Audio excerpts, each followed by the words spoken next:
Hey, it's never too late to date. It's never too late to change your life, to move from good to great, to totally change your fate. You can fall in love at 50 or 60 or 80. Methuselah was still dating when he was 802. It's no fun to sleep alone or dine alone in a restaurant. So find Mr. Practically Perfect, who's practically perfect for you. Find yourself a partner and bid loneliness adieu. It's never too late to date. It's never too late to change your life. It's never ever too late to find a significant mate. I'm Howard. And I'm Shirley. And this is It's Never Too Late to Date. And we have an very interesting lady who's going to be our guest today. And she's living a scenario that comes right out of Ladies' Home Journal, although it has not yet appeared there and probably will not.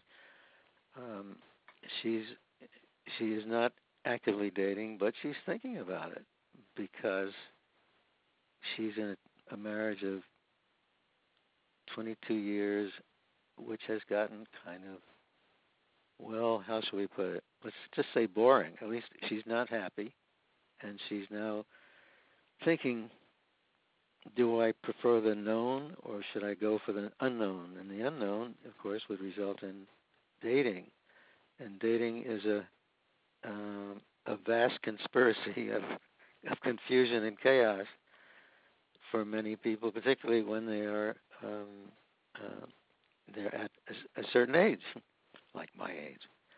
So we'll be talking to Sheila Taylor in a few minutes. But first, I will remind you that this is never too late to date, and that we are here in order to help people who are interested in dating at 50 plus. And we got so interested in the subject partly because our own lives involve that we wrote a book called It's Never Too Late to Date. And I just want to read you one of the prescriptions it's actually RX number 8. Never walk your dog in a tattered T-shirt. A dog can be a woman's best friend if her neighbor's widowed brother happens to be visiting. So when you walk Rover, dress to impress every day. A delicious 20-year-old can throw on a faded, stretched-out T-shirt for walking a dog and charm the tail off a squirrel. But when you're going on multiple times that age, you just look homeless. So don't be startled if men toss coins at you instead of hungry looks. Don't dress your age, dress your best. Wear cheerful colors, not dull drab browns that murmur meekly, please don't look at me. Consider contact lenses, or just as good and less trouble, a sexy fashion frame. It's all part of getting an edge. Granny glasses give you a granny look, and that does not bring out the Rhett Butler in a man, or the George Clooney for that matter. Accentuate your positives. Captivate with demurely daring cleavage. Men like attractive. So be it. What are you saving your best clothes for? They'll be out of style before you wear them. You've got them, use them. If you don't, get them. If you don't got them, get them. Get a friend whose fashion flair you admire to review your closet. Prevail on her to take you shopping, preferably when a good sale is on, like the sale's right now. And acquire a wardrobe that brings out the best in you. If your children inherit $1,000 less, so what? Who earned it? Then make space in your closet by giving away the rest to Goodwill. Dress and do careful makeup even if you're going to be home alone all day. It's good for your self-esteem. Sure, it's tempting to save on laundry by wearing that nondescript sweatsuit around the house. But you never know when some good-looking bachelor who's running for town council will ring your doorbell. And even if no one comes, every time you pass a mirror, you'll like what you see instead of wincing and turning away. And you'll feel good instead of depressed. Mona felt devastated on a Sunday morning when the man she dated twice happened to drop into the store where she was buying paint she planned to use that day to give her apartment a new look. Things had looked good. He was interested in her, and she in him. But now instead of fully coiffed and made up, she was dressed for painting in loose pants and an old shirt. Her hair was a mess and her face was bare of makeup. Some men, less shallow, might have understood. This one didn't. End of phone calls. End of story and the possible happy ending. So no matter what the occasion, supermarket shopping, picking up the dry cleaning, a walk in the park, don't look frumpy, look alive. Picture yourself applying for a job with every date an interview.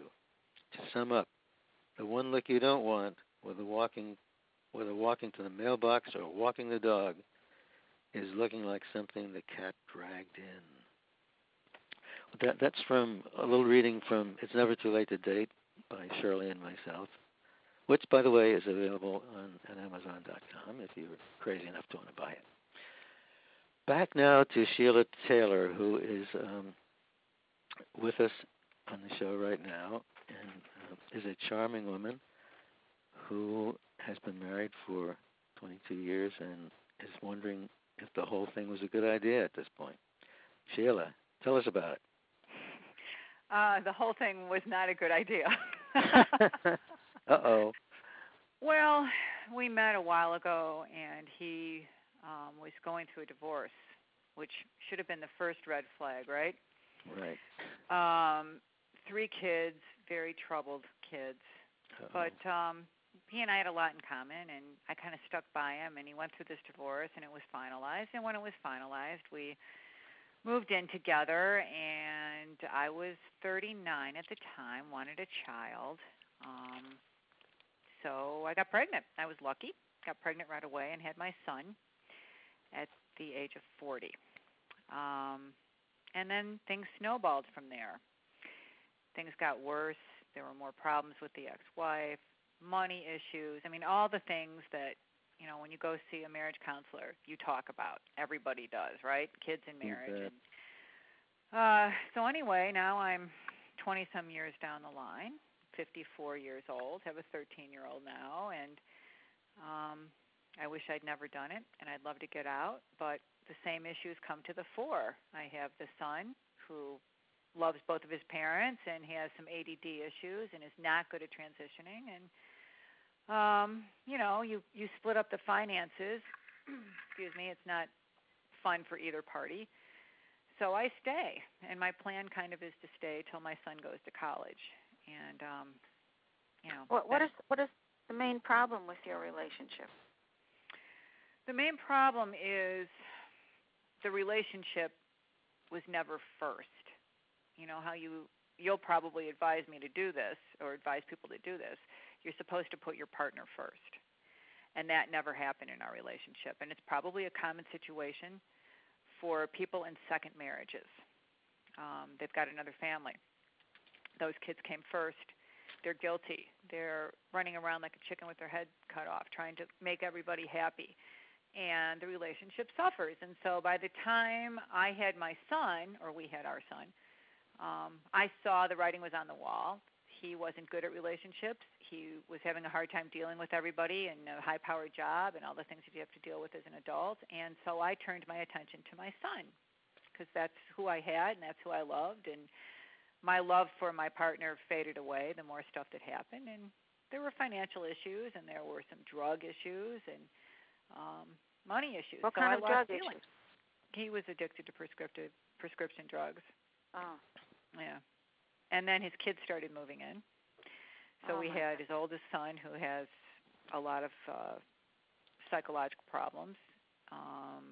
He lived with us for over 2 years, and then we had his middle child move in for about 6 months, and then she moved out, and then the last 3 years we've had his now 24-year-old daughter who has a lot of psychological problems, was just diagnosed with borderline personality disorder. So you can imagine the mishigas, as you guys would say, in my house. Yeah. So I lost feelings for him.